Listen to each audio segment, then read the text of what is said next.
안녕하세요, 여러분. 예비 유아교사를 위한 포트폴리오 특강을 맡은 백성예술대학교 유아교육과 송유연입니다.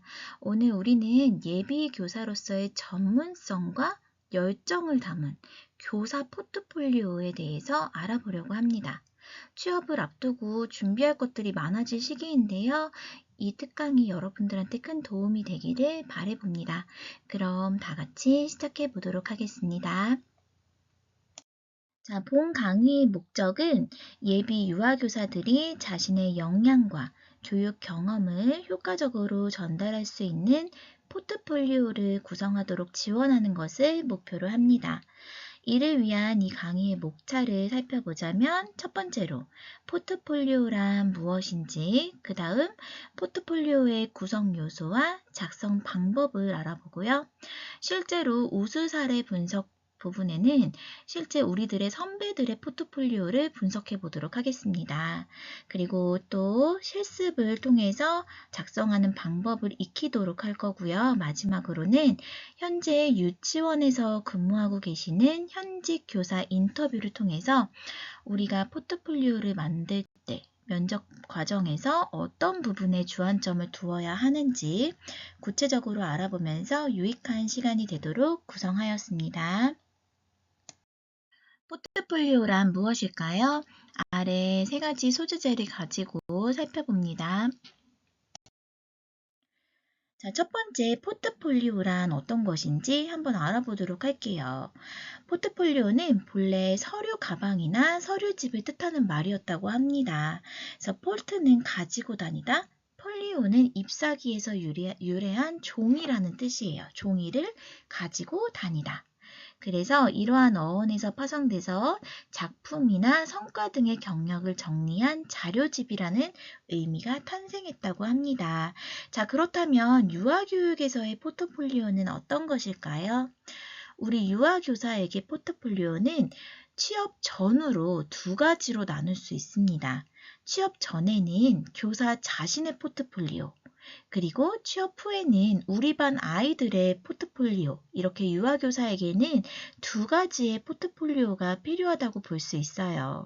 자, 그렇다면 취업 전에 우리 자신의 포트폴리오, 어떤 의미를 가지고 있을까요? 바로 우리가 유아교육 전문가가 되기 위해서 지금까지 해온 나의 노력과 발전 또는 성과를 시각적으로 보여주는 모음집이라고 할 수 있습니다. 예비교사로서 자신이 얼마나 준비되어 있는지, 어떤 교육 철학을 가지고 있는지를 보여줄 수 있는, 나를 보여줄 수 있는 가장 강력한 도구라고 보시면 됩니다. 자, 그럼 유아교육 분야에서 포트폴리오가 중요한 이유에 대해서 알아보려고 합니다. 이 부분을 어떻게 설명하면 좋을까 생각을 하다가 이렇게 생각해 보았어요. 여러분, 지금 이성 친구가 있나요? 혹은 같이 일하고 있는 상대가 있나요? 내가 이성 친구를 선택할 때, 아니면 함께 일할 사람을 선택할 때 어떤 것을 가장 중요하게 생각하나요? 저 같은 경우는 바로 이 사람을 내가 정말 믿을 수 있는 사람인가? 이 부분을 가장 중요하게 생각할 것 같아요. 이 사람을 믿고 내가 같이 일을 해도 될까? 이 사람을 믿고 내가 이성 친구로서 받아들일 수 있을까? 이렇게 생각을 할 것 같은데요. 자, 저는 마음을 나눠야 하는 사람을 선택할 때 이 세 가지를 꼭 고려하게 됩니다. 첫 번째로는 바로 어떤 가치관을 가지고 있나? 이 사람이 나랑 성격이 맞나? 인데요. 나와 맞는 성격이 아니라면 바로 헤어질 수밖에 없겠죠. 그렇기 때문에 원 안에 면접관도 우리가 어떤 가치관을 가진 교사인지, 나와 맞는 사람인지 궁금하고 관심을 갖게 됩니다. 두 번째로는 이 사람이 어떻게 살아왔나를 알아야 하죠. 나를 만나기 전까지 어떤 학교를 다녔는지, 어떤 성장 배경을 가지고 있는지 알아야 내가 사귈 수도 있고 같이 일할 수도 있겠죠. 이것이 바로 내가 유아교육 전문가가 되기까지 어떠한 노력과 성취가 있었는지 실제 경험과 역량을 증명하는 것입니다. 마지막으로는 이 사람은 어떤 비전을 가지고 있나, 내가 추구하고자 하는 이성관 혹은 결혼관이 일치하나? 나와 같은 생각을 가지고 함께 일을 해나갈 수 있는 사람인가? 알아야 합니다. 이것은 내가 앞으로 할 수 있는 것들을 어필하는 전문성 강조로 볼 수 있겠죠. 자, 여기 보시면 제가 예를 들기 위해서 실제 포트폴리오의 한 부분씩을 가지고 왔습니다. 첫 번째 교육 철학과 자기 표현 부분에는 이렇게 나의 강점과 약점, 그리고 어떤 교육관을 가지고 있는지 어필을 하고 있습니다. 요즘은 나를 보여주기 위해서 MBTI를 넣는 경우도 많더라고요. 이렇게 내가 어떤 사람인지, 내가 어떤 교육 철학과 또 어떤 사람인지를 보여주기 위해서 이런 페이지를 구성하게 되고요. 또 두 번째, 실제 경험과 역량을 증명하게 되죠. 그래서 내가 유아교육 전문가가 되기까지 어떠한 노력들을 했는지, 지금 여기 예시에는 실습한 내용들만 제가 가지고 왔는데 실습뿐만 아니라 내가 어떻게 살아왔나, 유아 전문가가 되기 위해서 실습뿐만 아니라 학교 수업도 열심히 들었을 것이고요. 동아리 활동도 했을 것이고요. 실습이나 봉사 이런 여러 가지 내가 전문가가 되기 위해서 했던 모든 것들을 증명하는 페이지를 구성을 해야 합니다. 그리고 마지막으로 여기 보시면 나는 이러한 교사가 될 것이다 라고 하는 나의 전문성을 강조하면서 강한 포부를 밝히는 건데요. 여기 예를 보시면 나의 다짐, 나는 구성력 있고 창의성이 있고 미래지향성이 있고 진정성이 있는 교사가 되겠습니다. 이렇게 또 이분을 보니까 놀이 중심에 대한 중요성을 제가 알게 되었습니다. 그래서 유아들은 놀이를 하며 가장 많이 배운다는 것을 알았기 때문에 앞으로 놀이 중심, 유아 중심을 실천하는 교사가 되기 위해서 꾸준히 배우며 노력해 나갈 것입니다. 나의 전문성을 강조하고 있죠. 나는 이러한 비전, 나는 이러한 포부를 가지고 있습니다. 라는 페이지를 구성을 해야 합니다. 자, 다음으로는 취업 준비 과정에서 중요한 세 가지 서류가 있죠. 바로 자기소개서, 이력서, 그리고 포트폴리오. 이렇게 세 가지가 있는데요. 이 세 가지의 차이점에 대해서 알아보도록 하겠습니다. 먼저 자기소개서는 무엇일까요? 자기소개서는 본인이 누구인지, 어떤 가치관과 경험을 가지고 있는지, 그리고 해당 직무에 어떻게 기여할 수 있는지를 구체적으로 서술하는 문서입니다. 즉, 자기소개서는 지원자의 성격과 경험, 동기를 설명하는 데 중점을 두고요. 이 문서는 채용자가 지원자를 더 깊이 이해하고 그 지원자가 우리 유치원, 우리 어린이집에 적합한지 평가하는 데 도움이 됩니다. 자기소개서는 일반적으로 성장 배경과 또 직무 관련 경험과 같은 항목을 포함하게 되는데요. 지원 동기와 포부, 이러한 서술을 통해서 지원자의 인성과 잠재력을 평가하게 된다고 합니다. 자, 다음으로는 이력서입니다. 지원자의 경력과 학력, 기술을 요약한 문서이고요. 이력서는 객관적인 정보를 기반으로 작성되고 지원자의 자격을 확인하는 데 필수적인 자료가 됩니다. 이력서에는 주로 개인 정보와 학력사항, 경력사항, 자격증 이런 것들이 포함이 되고요. 수상 경력이 있는 이력서는 채용자가 짧은 시간 안에 지원자의 능력과 자격을 평가할 수 있도록 도와주는 문서입니다. 자, 마지막으로 지금 우리가 알아보고 있는 포트폴리오는 지원자의 실제 경험과 작업 결과물을 보여주는 자료입니다. 포트폴리오는 특히 디자인, 예술과 같은 창의적인 직종에서 중요한데요. 여러분들도 알다시피 우리 유아교육도 창의적인 표현이 굉장히 중요한 직종이죠. 그래서 지원자는 포트폴리오를 통해서 자신의 역량과 창의성, 기술을 구체적으로 증명할 수 있습니다. 자, 이러한 모든 것들은 채용 담당자가 지원자의 직무 적합성을 직관적으로 평가할 수 있는 중요한 자료입니다. 정리하자면 자기소개서는 지원자의 인성과 동기를 글로 서술하고 직무와의 적합성을 강조하고 있고요. 포트폴리오는 실질적인 작업물과 성과를 시각적으로 보여주고요. 구체적인 경험에 중점을 둡니다. 마지막으로 이력서는 경력과 자격을 간략하고 명확하게 나열하는 서류, 그래서 정보 요약에 중점을 주게 되어 있습니다. 자, 지금까지 포트폴리오가 무엇인지, 왜 필요한지에 대해서 알아보았죠. 다음은 포트폴리오에 들어가야 하는 구성 요소에 대해서 아래의 세 가지 순서를 가지고 알아보도록 하겠습니다. 자, 첫 번째로 포트폴리오를 만들기 전에 가장 먼저 해야 할 일은 이 포트폴리오의 주제를 설정하는 것입니다. 주제는 여러분 자신과 또 내가 가지고 있는 교육관을 잘 담아내야 돼요. 한번 예를 들어 볼까요? 여기 보이는 이 노란 색깔 포트폴리오 보이시죠? 이 포트폴리오의 주제는 나비로 설정했어요. 딱 나비하면 변화와 성장을 상징하잖아요. 아마도 이 선생님께서는 나비의 이런 이미지를 자신과 동일시해서 포트폴리오를 풀어나간 것 같아요. 근데 정말 창의적이게도 나비와 관련해서 주제를 잡은 다음에 에리카의 배고픈 애벌레 동화책을 인용해서 포트폴리오를 제작한 모습이에요.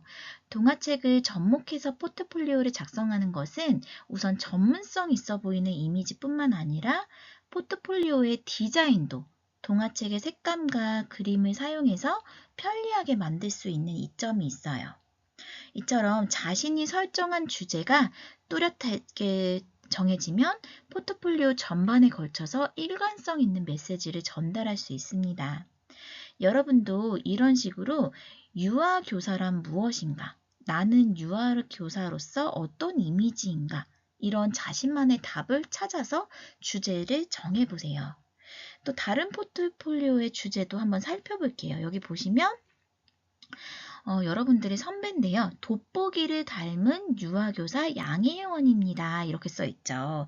돋보기 하면 뭔가 잘 관찰하는 그러한 이제 이미지를 연상할 수 있죠.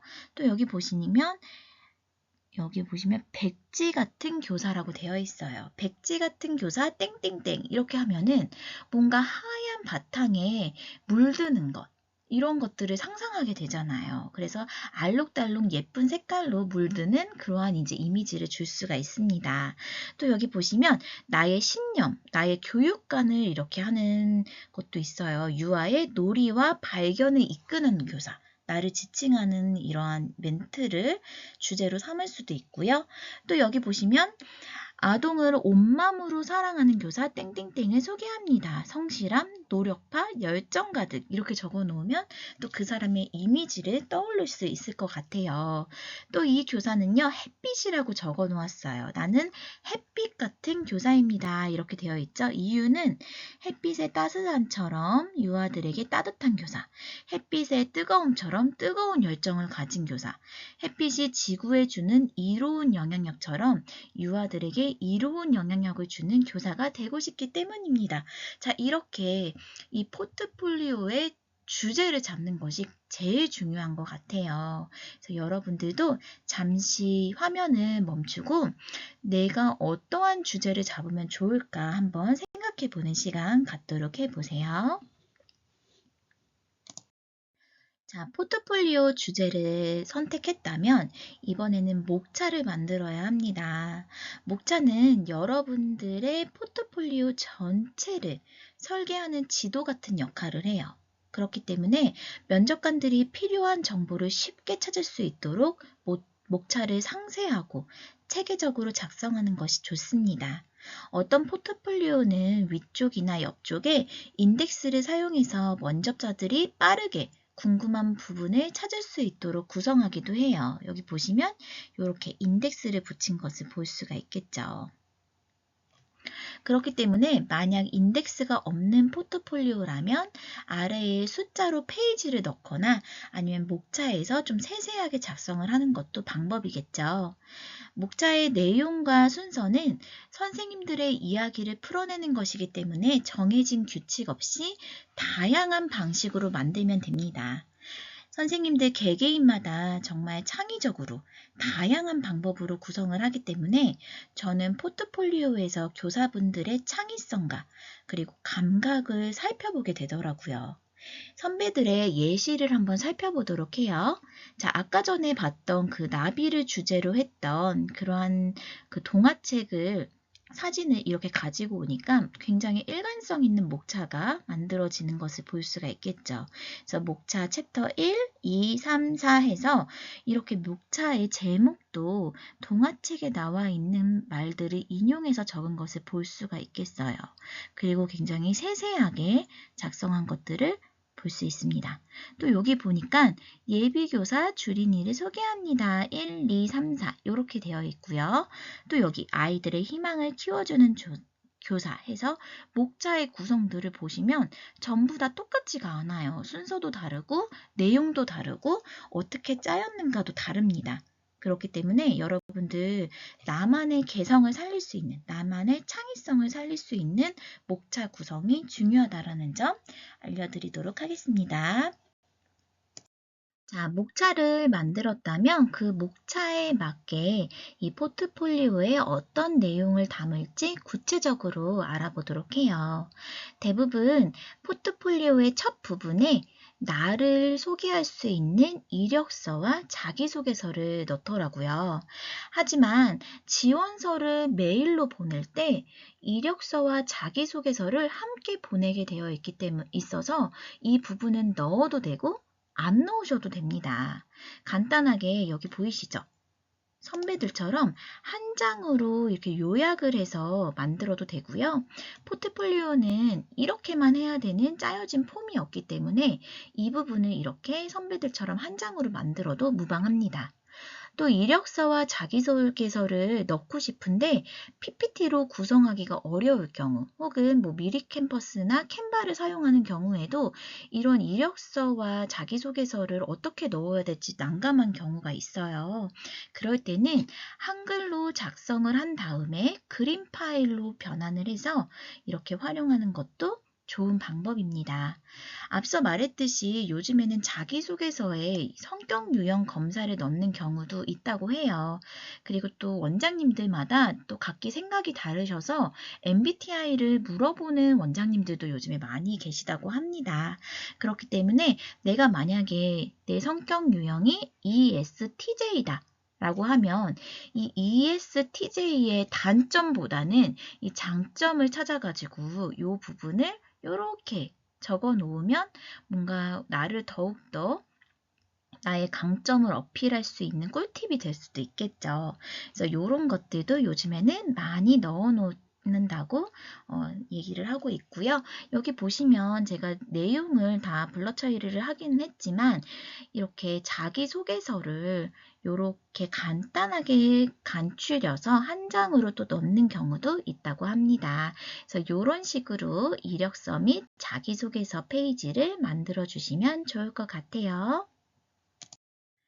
다음은 교내에서 했던 학과 수업이나 동아리 활동을 어떻게 포트폴리오에 담을 수 있을지에 대해서 다루도록 할게요. 첫 번째로 학과 수업과 실제 경험을 연결해야 되는데요. 먼저 학과 수업에서 배운 이론과 실제 경험을 어떻게 연결할 수 있을지 생각해 볼까요?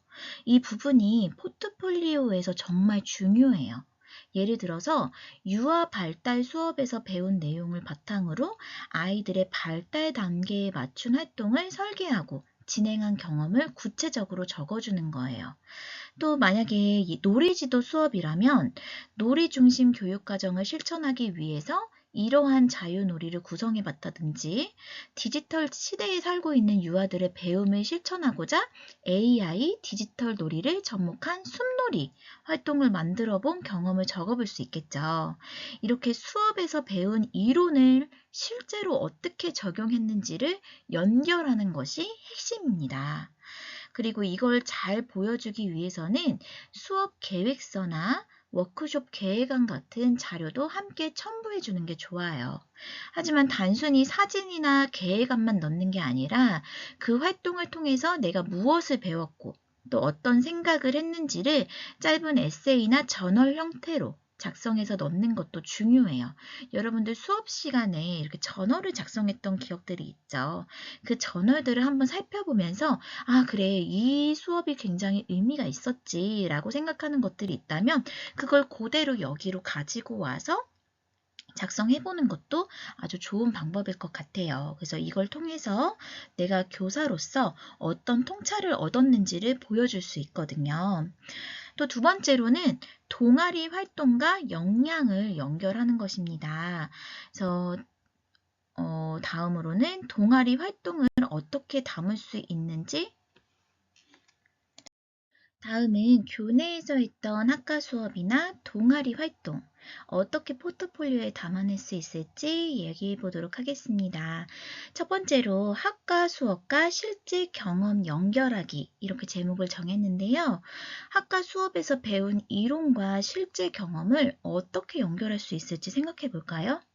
이 부분이 포트폴리오에서 정말 중요해요. 예를 들어서 여러분 영유아 발달 수업 들었었죠. 거기에서 배운 내용을 바탕으로 아이들의 발달 단계에 맞춘 활동을 설계하고 진행한 경험을 구체적으로 적어주는 거예요. 또 놀이지도 수업을 들었었던 학생들도 있을 텐데 놀이 중심 교육 과정을 실천하기 위해서 이렇게 자유놀이를 구성해 봤다든지 또 디지털 시대에 살고 있는 유아들의 배움을 실천하기 위해서 AI, 디지털 놀이를 접목한 숲놀이 활동을 만들어 본 경험을 적어볼 수 있겠죠. 이렇게 수업에서 배운 이론을 실제로 어떻게 적용했는지를 연결하는 것이 핵심입니다. 그리고 이걸 잘 보여주기 위해서는 수업 계획서나 워크숍 계획안 같은 자료도 함께 첨부해 주는 게 좋아요. 하지만 단순히 사진이나 계획안만 넣는 게 아니라 그 활동을 통해서 내가 무엇을 배웠고 또 어떤 생각을 했는지를 짧은 에세이나 저널 형태로 작성해서 넣는 것이 중요합니다. 이걸 통해서 내가 교사로서 어떤 통찰을 얻었는지를 보여줄 수 있거든요.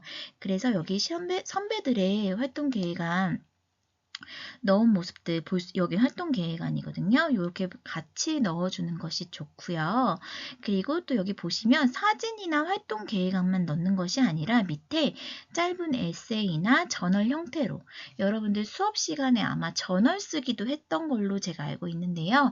그 저널들을 살펴보면 거기에 이때 진짜 내가 이거 배울 때 너무 재밌었지? 아, 그래. 내가 이론에서는 이런 걸 배웠는데 실제로 내가 활동 계획안에 이걸 적용했었었지?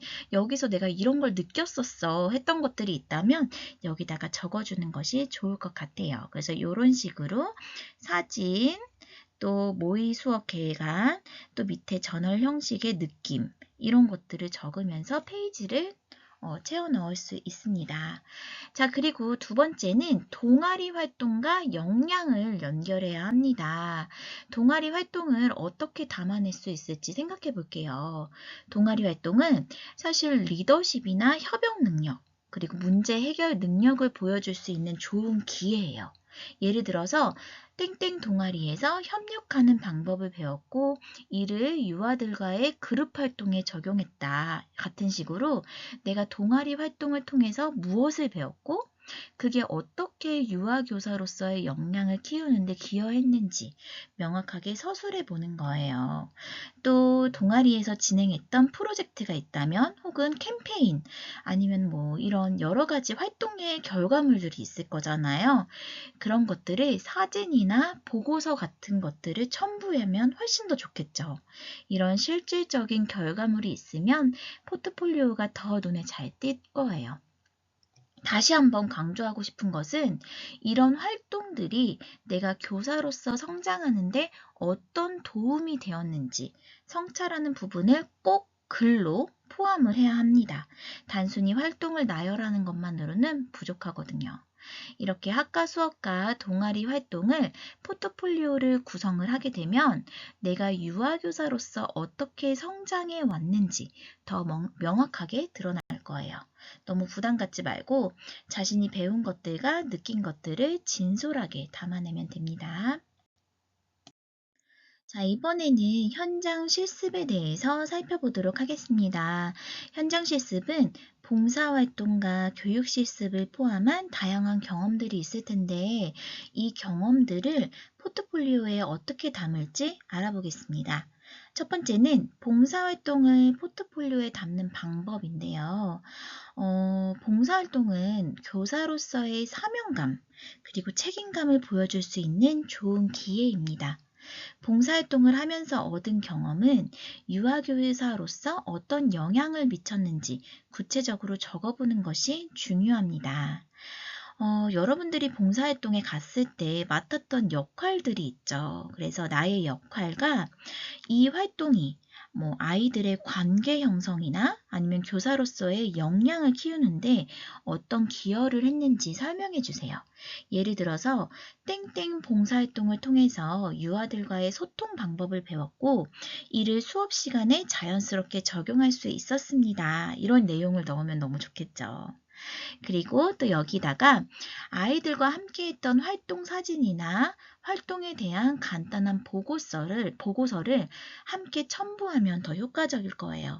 또 활동 중에 느낀 점이나 배운 점을 기록한 저널도 함께 적어서 봉사활동이 교사로서의 성장에 어떻게 영향을 미쳤는지를 보여주세요.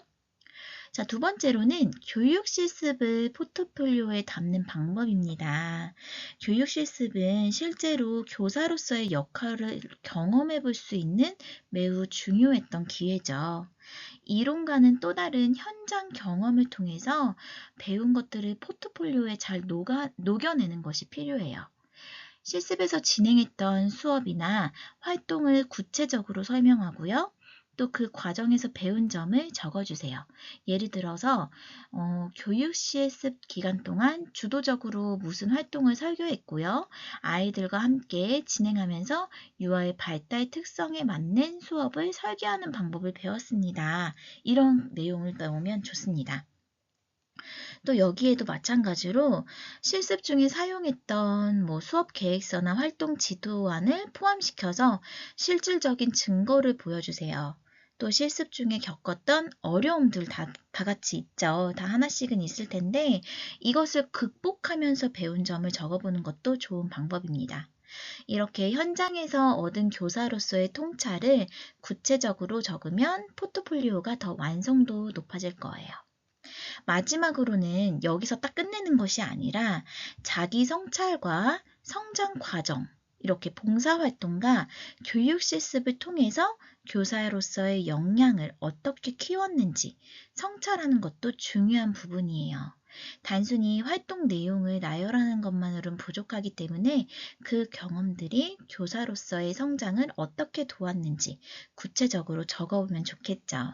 예를 들어서 땡땡 봉사활동을 통해서 뭐에 대해서 더 깊이 이해하게 되었고 또 교육 실습을 통해서 배운 땡땡 방법은 앞으로 수업에 적극적으로 적용할 수 있을 것입니다. 이렇게 적으면 훨씬 더 그 사람들이 이 두 가지 봉사활동과 교육 실습을 통해서 이러한 성찰이 이루어졌고 이렇게 성장하였구나 이렇게 정리되는 문구를 적어주면 훨씬 더 좋을 것 같아요. 여러분들 여기서 중요한 거, 더더욱 중요한 건 뭐냐면 봉사활동이나 교육 실습 모두 나의 교사로서의 역량을 키우는 중요한 과정이었기 때문에 이런 것을 어떻게 더 멋지게 적을까? 이거에 중점을 두기보다는 어떻게 더 진솔하게 적을까? 나만의 말로 어떻게 진솔하게 나의 경험을 표현할 수 있을까에 중점을 주면은 더 멋진 이제 포트폴리오가 완성될 것이라고 보여집니다. 자, 마지막 구성 요소는 내가 어떤 교사가 되고 싶은지 또 아이들을 어떻게 바라보는지를 표현하는 것입니다. 교사로서의 가치관과 철학을 담아내는 중요한 내용이니까 진솔하게 적어보는 게 좋겠죠. 첫 번째, 교사상은 내가 어떤 교사가 되고 싶은지에 대해 이야기해 보는 거예요. 교사상은 단순히 좋은 교사가 아니라 나만의 교육 철학과 가르침의 방향성을 담는 거예요. 내가 유아교육을 하면서 어떤 점을 중요하게 생각하는지, 그리고 어떤 교사가 되기를 꿈꾸는지를 구체적으로 적어주시면 됩니다. 예를 들어서 저는 아이들의 눈높이에 맞춰서 함께 성장하는 교사가 되고 싶습니다. 또는 아이들이 스스로 생각하고 탐구할 수 있도록 돕는 교사가 제 목표입니다. 이렇게 내가 추구하는 교사의 모습이 뚜렷하게 드러나도록 적어보세요. 또 다른 방법으로는 실습이나 봉사를 하며 경험한 구체적인 사례를 교사상과 연결하면 더 설득력이 있을 거예요. 예를 들어서 실습 중 활동을 통해 아이들과 소통하는 방법을 배웠고 이를 통해서 존중과 배려를 실천하는 교사가 되겠다고 다짐했습니다. 이렇게 구체적인 경험과 함께 적으면 좋을 것 같아요. 두 번째는 아동관인데요. 아동관이라 하면 내가 아이들을 어떻게 바라보는지에 대한 생각을 적는 것이겠죠. 이 부분은 교사로서 내가 아이들을 대할 때 가장 중요하게 생각하는 가치나 아니면 태도를 담아내는 거예요. 예를 들어서 저는 아이들을 하나의 독립된 인격체로 존중하며 그들이 각자의 속도에 맞춰 자랄 수 있도록 돕는 것이 교사의 역할이라고 생각합니다. 이거 괜찮죠? 또는 아이들은 무한한 가능성을 가진 존재라고 믿고 그 가능성을 발견하고 키울 수 있는 환경을 제공하는 것이 중요하다고 생각합니다. 이런 문구를 적어보면 좋을 것 같아요. 자, 이렇게 교사상과 아동관은 포트폴리오의 마지막 부분을 채우는 중요한 요소예요. 내가 어떤 교사로서 성장해 가고 싶은지, 또 아이들을 어떻게 바라보고 있는지를 진솔하게 표현하는 것이 핵심이고요. 이 부분이 잘 작성되면 나만의 교육 철학이 잘 드러나는 포트폴리오가 될 것입니다. 자, 우리 구성 요소에 대해서 알아보았고요. 이번에는 작성 방법에 대해서 알아보도록 하겠습니다. 자, 유아교사로서 포트폴리오를 작성할 때 꼭 기억해야 할 주의사항에 대해서 이야기해 볼게요. 포트폴리오가 단순히 경험을 나열하는 것이 아니라 경험을 포함해서 성장을 잘 보여줄 수 있도록 하기 위해서는 몇 가지 중요한 요소를 꼭 기억해야 합니다. 그 중에서도 구체성, 일관성, 창의성 이렇게 세 가지를 핵심적으로 보려고 하는데요. 먼저 구체성이 정말 중요합니다. 포트폴리오에서 막연한 이야기보다는 내가 어떤 경험을 했고 또 그 경험이 나에게 어떻게 영향을 미쳤는지 구체적으로 적어야 합니다. 구체적인 사례를 들어서 내가 실제로 어떤 활동을 했는지를 보여줘야 보는 사람도 내가 어떤 교사로 성장하고 있는지 이해할 수 있거든요. 그렇기 때문에 수업 계획서, 활동 사진, 결과물 등 구체적인 자료를 함께 첨부하면 너무 좋습니다. 말로만 설명하는 것보다 실제 자료로 증명하는 게 훨씬 설득력이 있어요. 반대로 또 사진만, 결과물만 넣으면 안 되겠죠.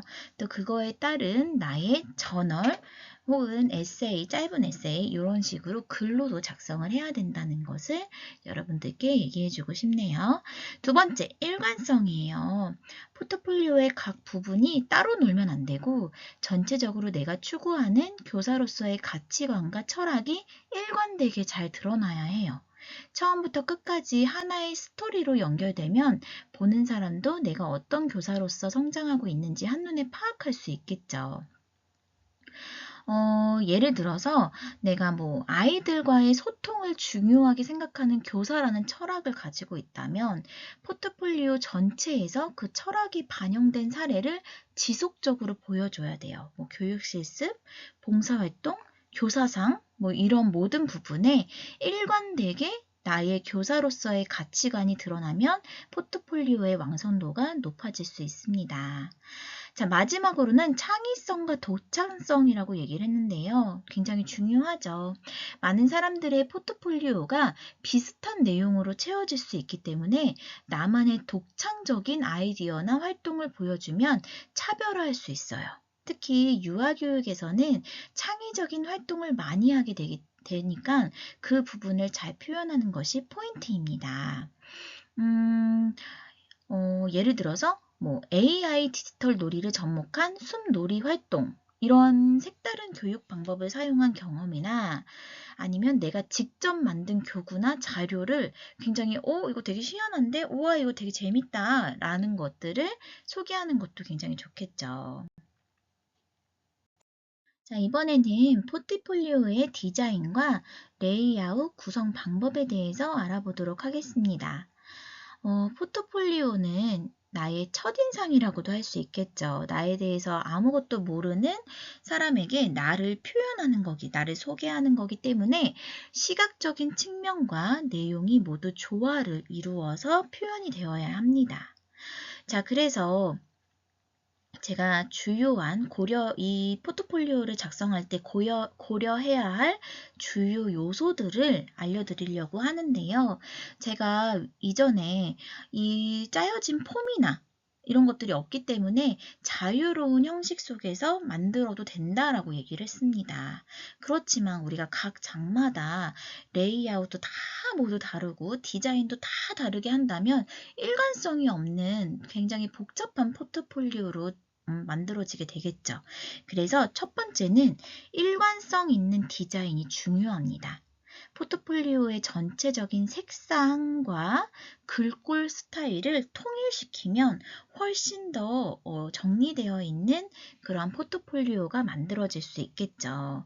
그래서 색상은 2가지에서 3가지 색상의 주요 색상을 선정해서 포트폴리오 전체에 활용을 하면 좋고요. 글꼴도 제목과 본문에 사용할 글꼴을 미리 정하고 가독성이 좋은 글꼴을 선택을 해야 합니다. 그래서 페이지마다 비슷한 레이아웃을 사용해서 일관성을 유지하고요. 예를 들어서 모든 페이지에서 제목, 본문, 이미지의 위치를 일관되게 배치하면 포트폴리오가 더 깔끔해 보입니다. 여기 밑에 지금 제시되어 있는 것은 제가 캔바에다가 포트폴리오 이렇게 검색을 했더니 쏟아져 나온 그 포트폴리오의 예시를 제가 가지고 온 거예요. 그래서 내가 이것을 PPT로 처음부터 끝까지 만들기 좀 어려울 것 같다. 나는 좀 이런 레이아웃을 만들고 디자인을 꾸미는 능력이 그렇게 많지 않다라고 생각되는 사람들은요. 캔바나 미리 캠퍼스를 사용하면은 훨씬 더 쉽게 포트폴리오를 구성할 수 있습니다. 다음으로는 시각적인 구조입니다. 그래서 중요한 정보를 강조할 수 있게 중요한 말들은 더 큰 글씨로 적거나 혹은 눈에 띄는 색상으로 강조할 수 있습니다. 또 제목과 본문의 크기 차이를 두어서 정보의 우선순위를 명확하게 만들 수 있고요. 또 섹션을 구분할 때도 프로젝트나 섹션을 분명하게 구분을 해서 정보가 혼란스럽지 않게 만들어야 합니다. 예를 들어서 각 그 내용들 있죠. 내용들을 한 페이지에 여러 가지를 넣기보다는 한 페이지씩 독립적으로 구성을 하거나 아니면 페이지 내에서 구분선이나 배경색 등으로 섹션을 나눌 수 있어요. 여기 보시면 이렇게 배경색으로 여기와 여기를 구분한 것을 볼 수 있죠. 이런 식으로 구분을 해서 작성을 하는 것이 훨씬 더 깔끔하고 가독성 있게 만들 수 있다라는 거예요. 자, 그리고 그 다음 거 한번 보도록 할게요. 자, 다음은 시각적 요소를 사용해야 합니다. 그냥 텍스트만 나열된 포트폴리오는 좀 지루할 수 있어요. 그리고 또 우리가 유아교육이기 때문에 좀 이렇게 여러 가지 그 시각적인 요소들이 사용되면은 보기에 더 재밌거든요. 그래서 사진이나 그래프, 그래픽 등을 활용할 수 있고요. 또 이미지의 크기와 위치를 잘 조정해서 페이지의 균형을 유지해야 합니다. 자, 그리고 또 핵심을 담은 콘텐츠를 사용을 해야 되는데요. 여기에는 필수 정보만 포함을 해야 됩니다. 그래서 포트폴리오에는 나를 잘 표현할 수 있는 작업물과 관련된 경험을 포함하는데 너무 많은 정보는 오히려 보는 사람들이 중요한 부분을 놓칠 수 있게 만들어요. 그래서 한 페이지당 한 가지 주제를 넣는 것이 가장 좋다고 볼 수 있습니다. 또 명확한 구성이 이루어져야 되는데요. 처음에는 본인의 이력과 간단한 자기소개로 포트폴리오를 시작할 수 있죠. 그래서 소개 페이지, 또 두 번째는 목차나 섹션을 구분할 수 있어야 되고요. 그리고 마무리 페이지 이렇게 해가지고 포트폴리오의 마지막에는 자신의 연락처나 앞으로의 목표에 대한 간단히 언급을 하면서 보는 사람이 포트폴리오를 보고 다음 단계를 고려할 수 있게 만들어야 합니다. 자, 그리고 디자인 툴을 활용한 제작을 할 수 있는데요. 여러분들이 가장 익숙한 건 파워포인트죠. 근데 이거 파워포인트를 제작할 때 좀 우리가 레이아웃을 구성하고 디자인을 만들 때 조금 어려움이 있다라고 하면요. 내가 좀 익숙한 캔바나 아니면 미리 캠퍼스가 더 익숙하다 하면 이 둘 중에 하나를 좀 사용하는 것을 권합니다. 그리고 마지막 핀터레스트는 여기 들어가면 굉장히 다양한 아이디어를 얻을 수 있을 거예요. 그래서 이 네 가지를 활용해서 디자인 툴을 활용한 제작을 하시면 좋을 것 같습니다. 그리고 포트폴리오에는 자신의 개성을 반영하면 참 좋은데요. 우리가 템플릿에 너무 의존하지 말고 또 나의 개성과 창의성을 표현해 보는 것도 너무 좋을 것 같아요. 그래서 여기 독창성 그리고 나의 이름이나 로고 같은 걸 만드는 것도 굉장히 재밌죠. 그래서 자신만의 브랜드를 만들어서 주목을 받을 수도 있습니다. 자, 마지막으로는 이렇게 만들어진 포트폴리오를 최종 검토하고 또 피드백을 받아 보아야 합니다. 첫 번째로 맞춤법 검토라고 되어 있는데요. 굉장히 중요하죠. 혹시 오탈자가 없는지 꼼꼼히 확인해야 하고요. 두 번째는 인쇄 확인입니다. 이것을 다 인쇄를 한 다음에 우리가 제출할 때도 인쇄해서 파일에 껴서 제출을 하잖아요. 그래서 혹시 해상도가 좀 낮은 것은 없는지 혹시 인쇄가 잘 안 되는 부분은 없는지 동료나 친구나 또는 담당 교수님 전문가에게 포트폴리오를 보여주고 피드백을 받아서 수정할 수 있는 부분을 찾아보아야 합니다. 자, 그러면 나만의 포트폴리오가 완성되겠죠? 자, 그러면 지금까지 배워본 이 포트폴리오 한번 우리가 사례를 분석해 보도록 할 건데요. 작년에 우리 선배들의 포트폴리오 중에서 제가 딱 두 가지를 소개해 보도록 하겠습니다. 첫 번째 포트폴리오는 작년에 직장 어린이집에 한 번에 취업하신 여러분들의 선배예요. 이 선생님의 포트폴리오는 참 선생님의 창의적인 모습과 독창성이 잘 드러나는 포트폴리오라고 여겨지는데요. 14장, 16장 정도의 적은 페이지 수임에도 불구하고 참 잘 짜여졌다고 평가됩니다. 다 같이 살펴볼게요. 자, 여기는 첫 페이지 우선 첫 줄에 놀이를 매개로 유아의 유능함을 빛나게 한다 라는 문구를 적어 주었죠. 그리고 자신을 돋보기를 닮았다고 칭하고 있네요. 아마도 제가 면접관이라면 이 선생님은 관찰을 중요하게 생각하는 선생님이구나 예상을 하고 포트폴리오를 열어볼 것 같아요. 자, 이렇게 파스텔 계열로 예쁘게 잘 짜여진 포트폴리오입니다.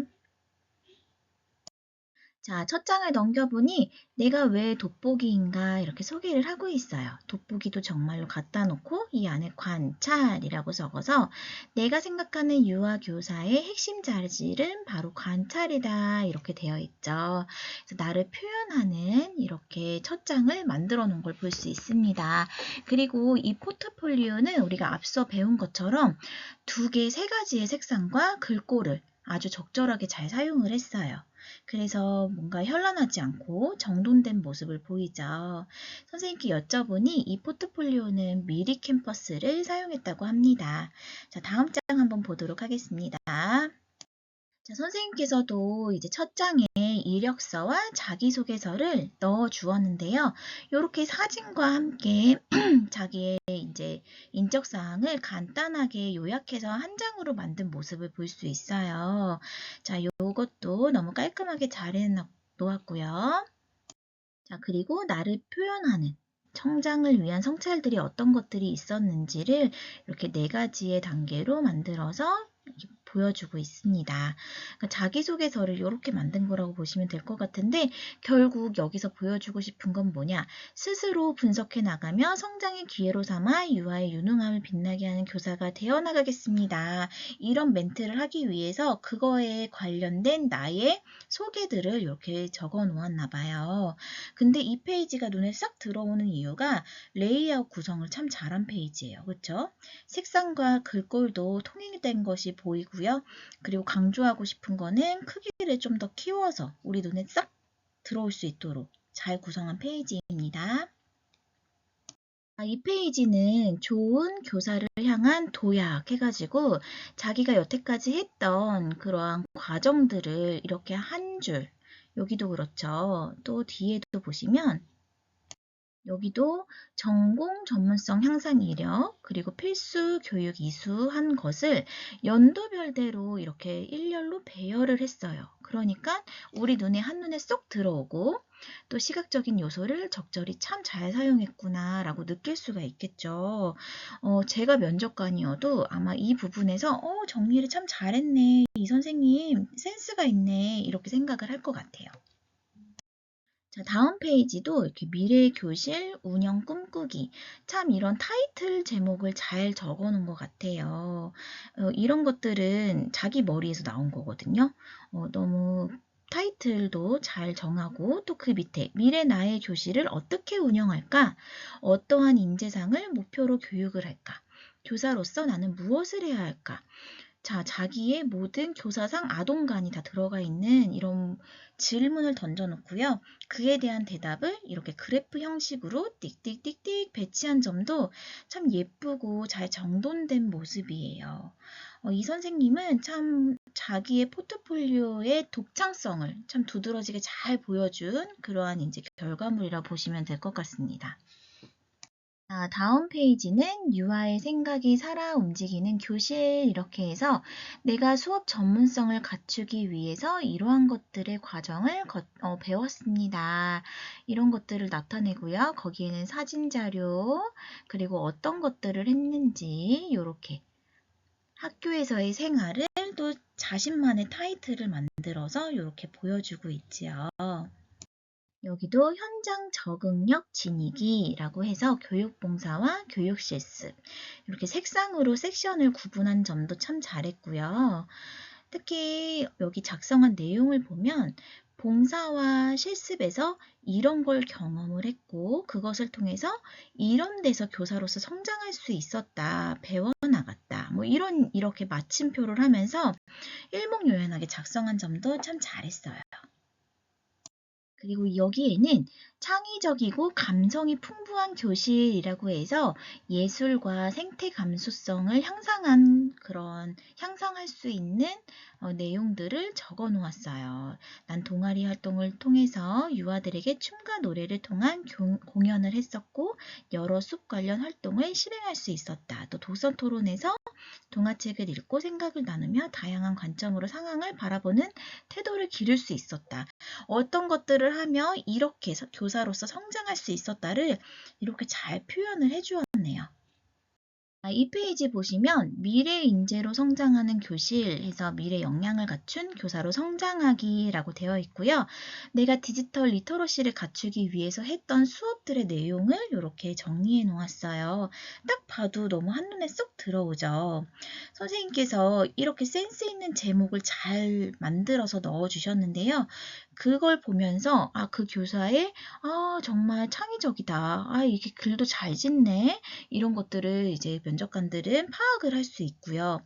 또 이렇게 제목을 지어주는 것 때문에 내용에 대한 정리가 한 번에 이루어질 수도 있는 것 같아요. 자, 다음 장도 한번 보도록 하겠습니다. 여기도 디지털 리터러시를 함양하기 위해서 수업 내용들을 이렇게 적어 놓았고요. 또 뒤에 한번 볼게요. 보시면 여기도 세상을 바꾸는 실천 프로젝트 딱 이 타이틀이 눈에 확 띄죠.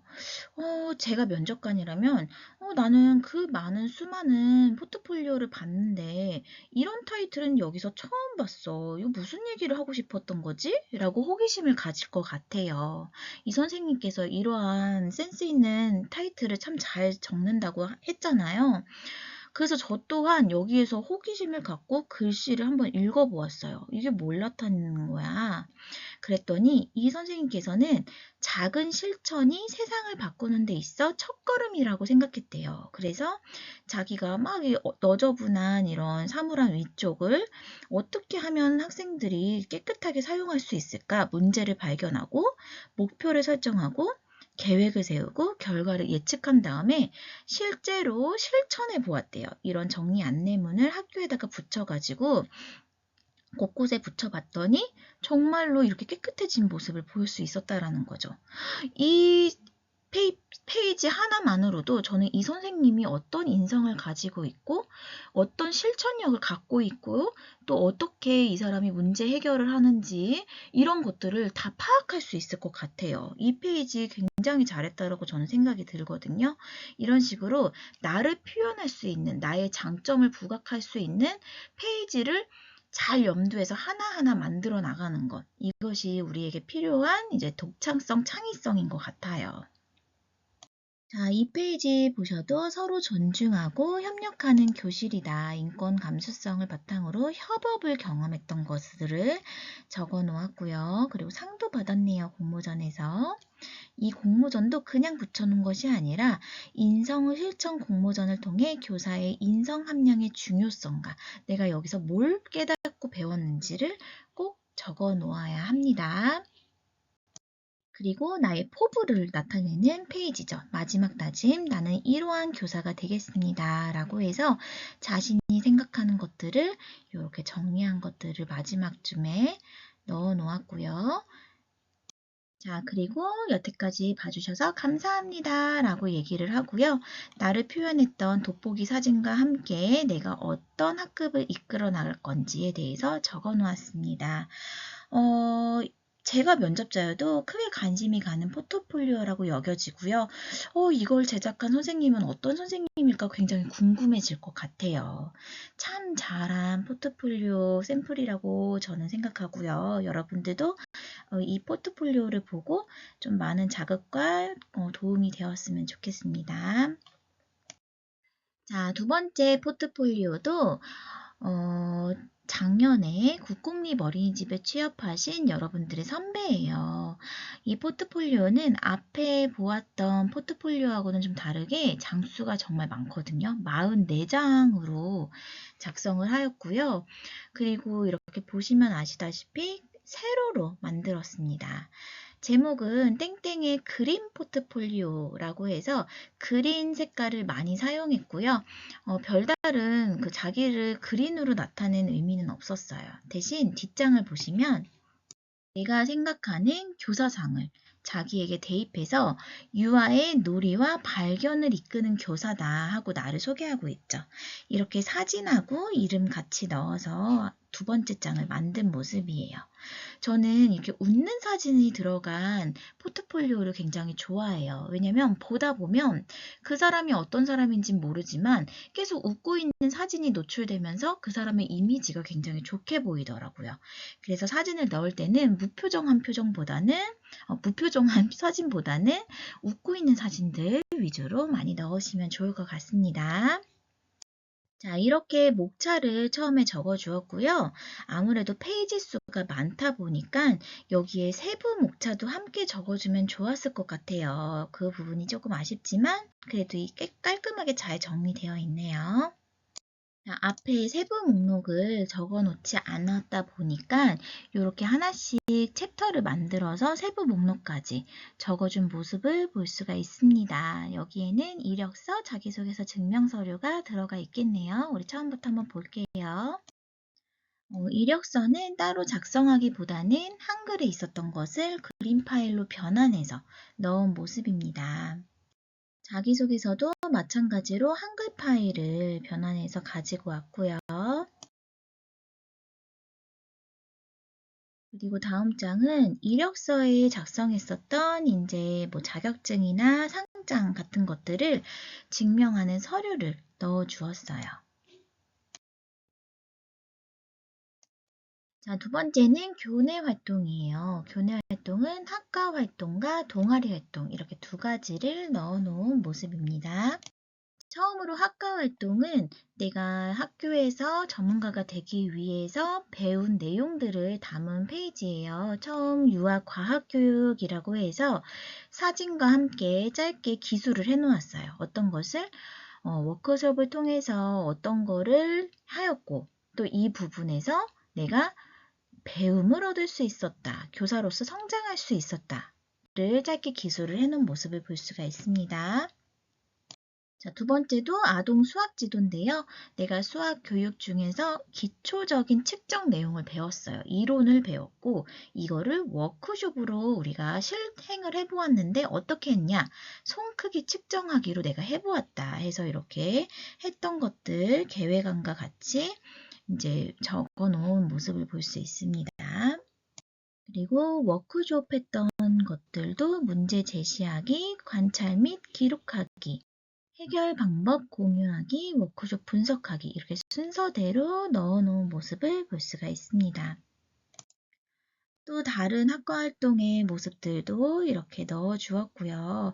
좀 아쉬운 거는 이걸 하면서 어떤 배움과 성장이 있었는지 가볍게 정리를 해주면 좋았을 것 같긴 합니다. 자, 교구 전시회도 했던 모습, 또 힐링데이, 그리고 수업 특강, 또 AI 디지털 매체 활용 실습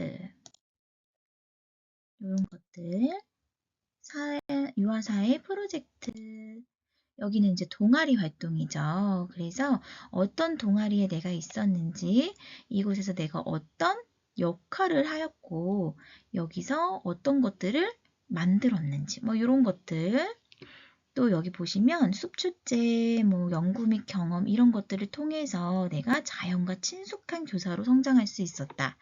자연 친화 교수 역량이 강화되었다. 이러면서 이런 동아리 활동을 통해서 내가 얻었던 것들을 꼭 명시해주면 좋을 것 같습니다. 자, 동아리 활동도 굉장히 구체적으로 잘 정리된 모습이 보여집니다. 자, 여기까지 봤을 때 제가 하고 싶은 말이 생각이 났는데 뭐냐면 여러분들이 이렇게 2년, 3년 동안 했던 이런 수업 결과물, 그리고 동아리 활동, 그리고 실습, 봉사활동 이런 곳에서 있었던 모든 순간들을 사진으로 기록하는 게 굉장히 중요하고요. 그리고 우리가 포트폴리오를 만들면서 가장 힘든 게 뭐냐면요. 그때의 사진을 다 찾아내는 게 굉장히 힘들다고 얘기를 하더라고요.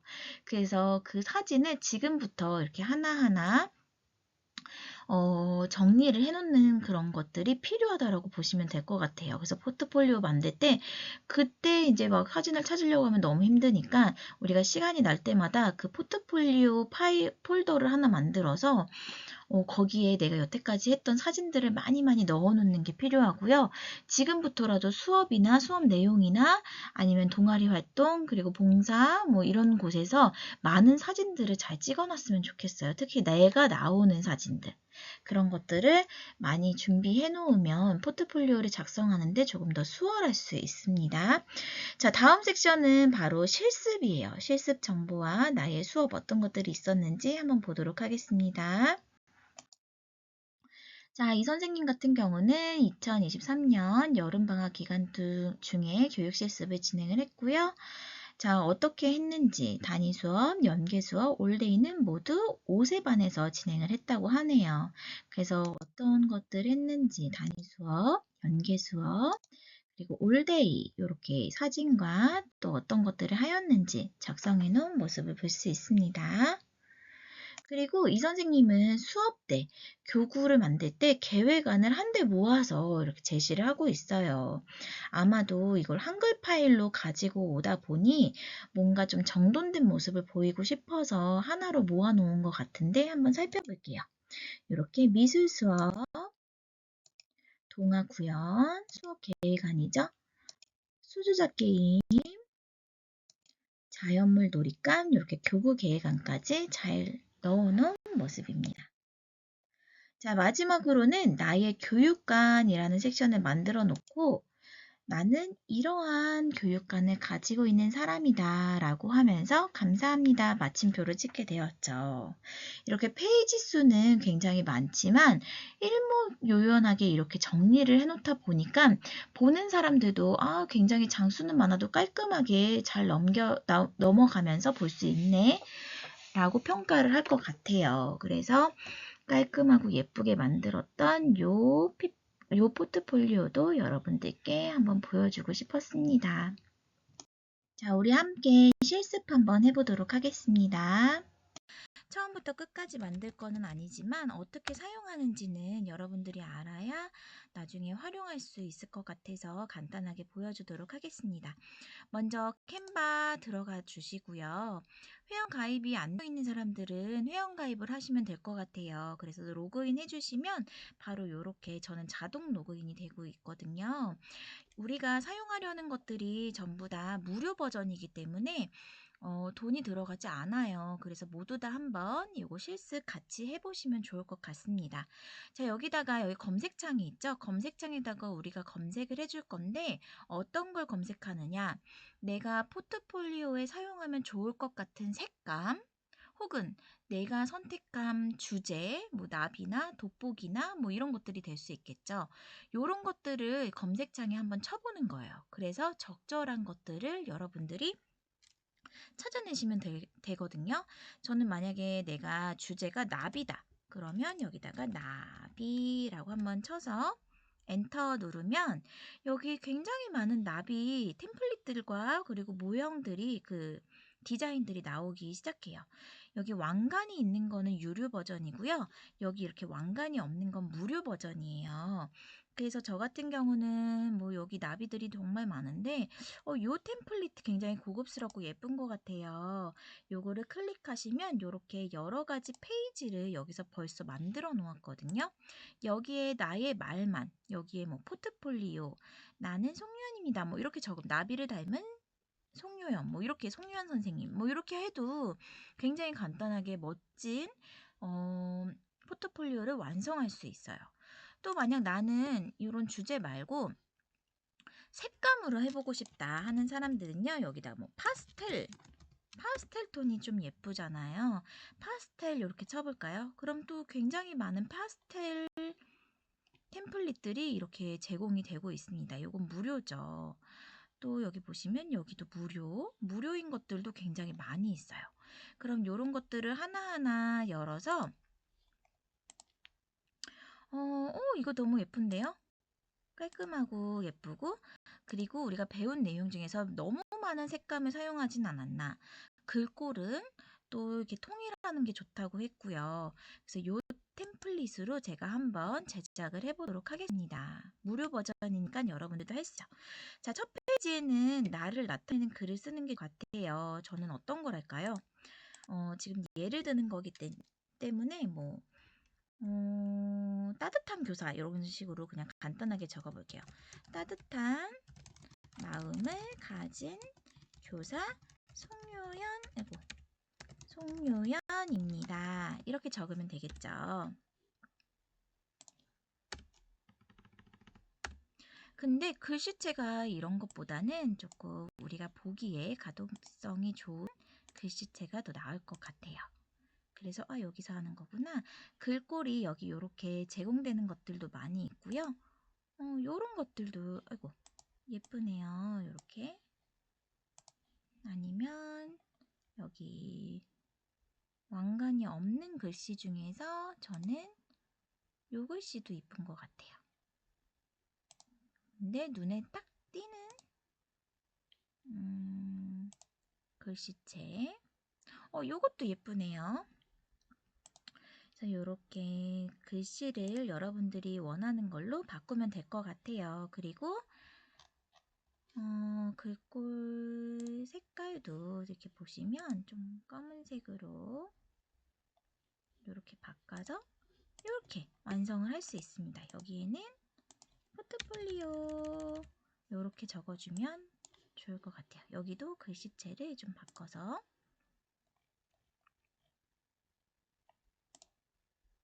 정자체가 조금 보기가 편하겠죠. 이런 것들은 좀 마음에 안 들면 이렇게 내 마음대로 지울 수 있어요. 그래서 내가 원하는 스타일로 이렇게 바꾸시면 될 것 같습니다. 자, 그러면 두 번째 장 한번 만들어 볼까요? 여기 간단하게 제가 이력서를 가지고 왔는데 요거를 요 페이지에 넣고 싶어요. 그랬을 때 자, 사진도 이렇게 가지고 와서 여기다가 넣어버리면 좋겠죠. 여기 사진 이렇게 넣고요. 좀 화소가 좀 떨어지네요. 여러분들 이런 것들도 인쇄를 해서 이게 잘 보이는지. 자, 따뜻한 마음을 가진 교사 이렇게 하고 여기다가 송효연 이렇게 적어볼게요.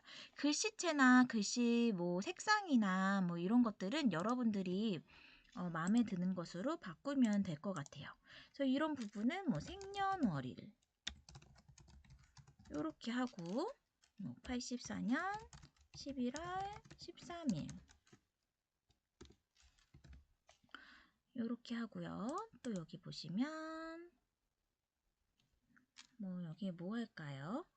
또 경력, 사항 뭐 이런 식으로 내가 원하는 것들을 바꾸면 되겠죠. 그래서 여기 보니까 학력사항이 있네요. 학력사항 한번 볼까요? 학력사항 해가지고 여기 뭐 중앙대학교 이런 식으로 적어주시면 될 것 같아요.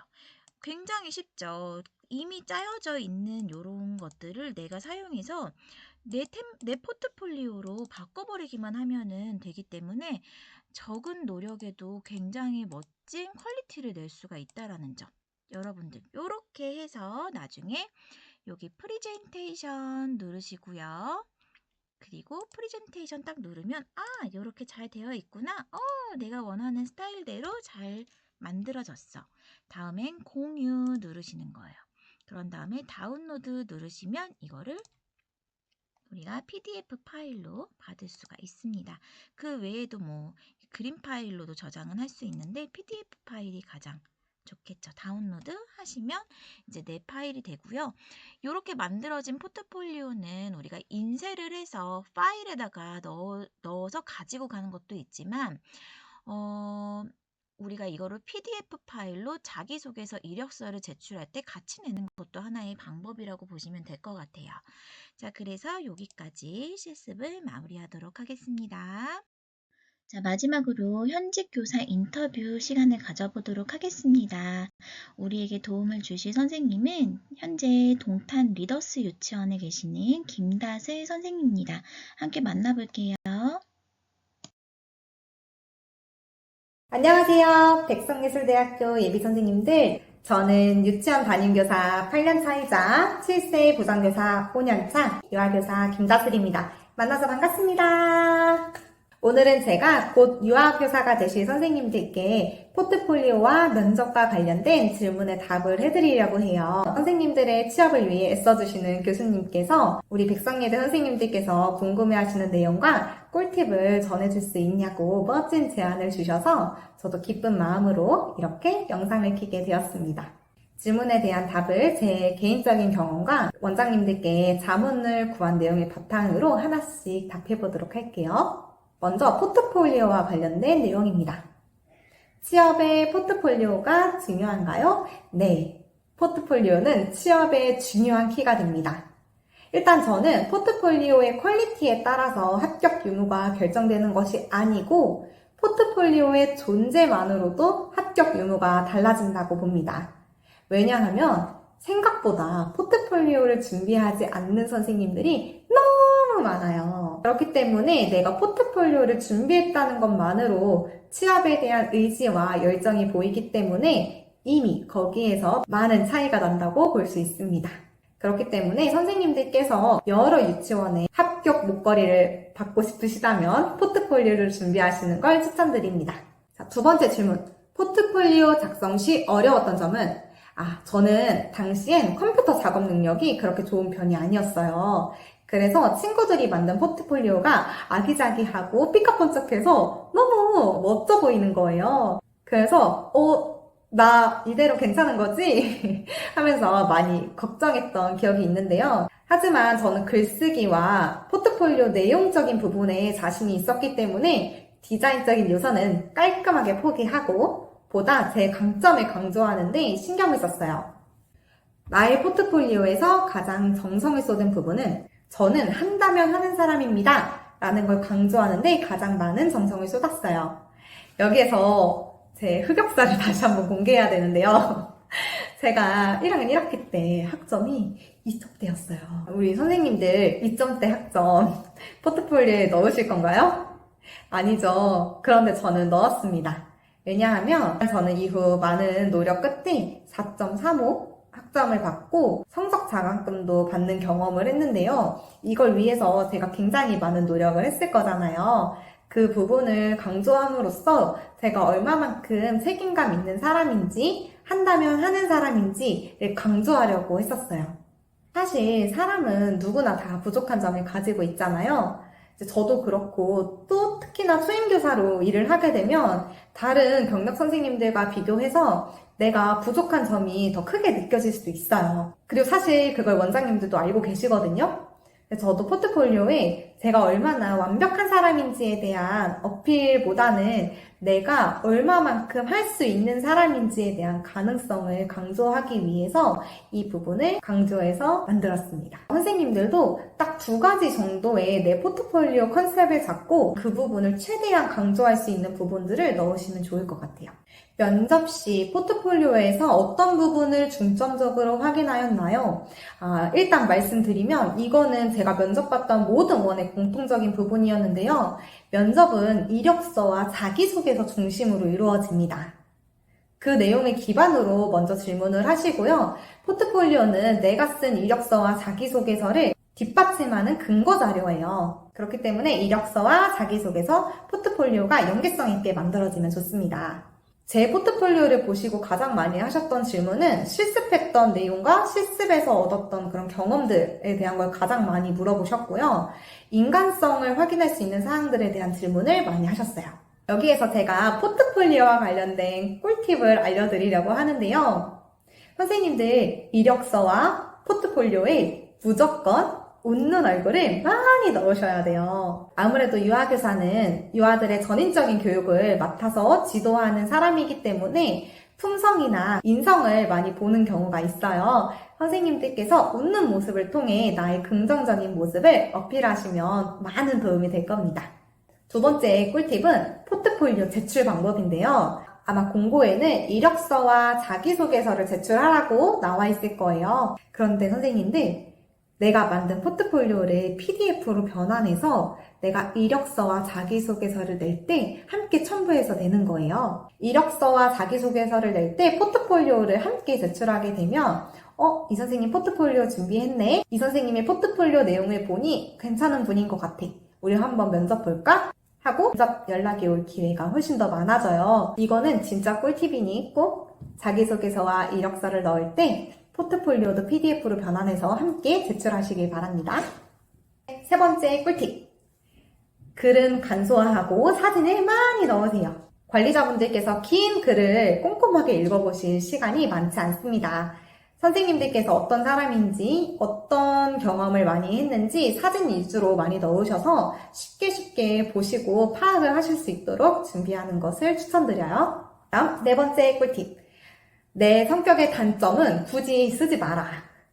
사람은 누구나 다 단점을 가지고 있어요. 어차피 같이 일하다 보면 제 단점은 파악되기 마련입니다. 그런데 굳이 내가 먼저 나의 단점을 드러낼 필요가 있을까요? 어차피 작성할 수 있는 글의 내용은 한정적이기 때문에 나의 단점을 드러내기보다는 나의 장점을 강조하는 데 더 쓰시는 게 어떨까 하는 저의 개인적인 생각입니다. 다음은 면접에 관한 꿀팁을 말씀드릴게요. 면접에서 무엇을 가장 많이 확인하시나요? 이건 제가 만났던 원장님과 육아종합지원센터장님께 자문을 구한 내용으로 답변을 드리도록 하겠습니다. 원장님들께서는 책임감과 성실함을 가장 많이 보신다고 했습니다. 아무래도 유치원은 한 곳에서 오래 일할 사람을 많이 선호하고요. 한 교실을 1년 동안 잘 이끌어갈 선생님을 뽑는 자리이기 때문에 쉽게 포기하는 선생님은 절대 선호하지 않아요. 때문에 얼마나 성실하고 책임감 있게 이곳에서 일을 할 수 있을 것인지를 많이 보시고요. 저의 개인적인 경험으로 조금 더 첨언을 하자면 원장 선생님들은 이미 여러 선생님들을 만난 다경험자입니다. 선생님들의 표정과 말투, 면접에 임하는 태도만으로도 이미 많은 것을 파악하세요. 다경험자의 시선에서 우리 유치원 시스템에 잘 맞춰줄 것 같은 사람인지, 기존 선생님들과 잘 어울릴 것 같은 사람인지, 열정이 있는 사람인지를 파악하십니다. 굳이 왜 고경력자를 뽑지 않고 소임 선생님들을 뽑고자 하는 걸까요? 이미 유치원에는 고경력자들이 있고 소임 자리가 필요하기 때문에 소임 선생님을 뽑는 거예요. 그 말은 뭘까요? 우리 유치원에서 잘 배우고 우리 유치원의 분위기와 프로그램을 잘 따라와 줄 수 있는 선생님을 뽑겠다는 거겠죠. 때문에 내가 성실하고 열정 있고 배우고자 하는 자세가 있다는 것을 면접에서 많이 어필해 주시면 좋습니다. 마지막으로 백성예대 선생님들 아마 취업 준비와 실습 준비로 많이 긴장도 되시고 떨리실 텐데요. 제가 선생님들께 마인드셋을 조금 도와드리자면 면접은 나를 보여주는 자리이기도 하지만 내가 가고 싶은 유치원을 선택하는 자리이기도 합니다. 인생에서 가장 찬란한 20대를 좋은 유치원에서 일하고 싶지 않으신가요? 면접관들이 면접 자리에서 나를 평가하듯이 나도 면접 자리에서 이 유치원의 교육과는 어떤지, 이 유치원 원장님과 선생님들은 어떨 것 같은지 어렴풋이 감을 잡을 수가 있어요. 그렇기 때문에 선생님들 너무 긴장하지 마시고 내가 짱이다! 나 뽑으면 후회할걸? 이라는 마음으로 면접 자리에서 자신있게 자신을 어필하시길 바랍니다. 백성예대 선생님들 치포하자! 모두 화이팅! 지금까지 유아교사 김다슬 동글쌤이었습니다. 우리 현장에서 만나요! 자, 긴 시간 지금까지 포트폴리오 특강에 참여해주신 여러분께 감사드립니다. 포트폴리오 작업은 처음엔 좀 막막하게 느껴질 수 있지만 차근차근 자료를 만들다 보면은 뿌듯함을 느낄 수 있을 거예요. 하다가 어려운 점이나 궁금한 점이 있으면 언제든 연락 주시기 바랍니다. 예비 선생님들 모두 자신감 있게 포트폴리오를 완성해 나가길 기대합니다. 이상으로 포트폴리오 특강을 마치도록 하겠습니다. 감사합니다.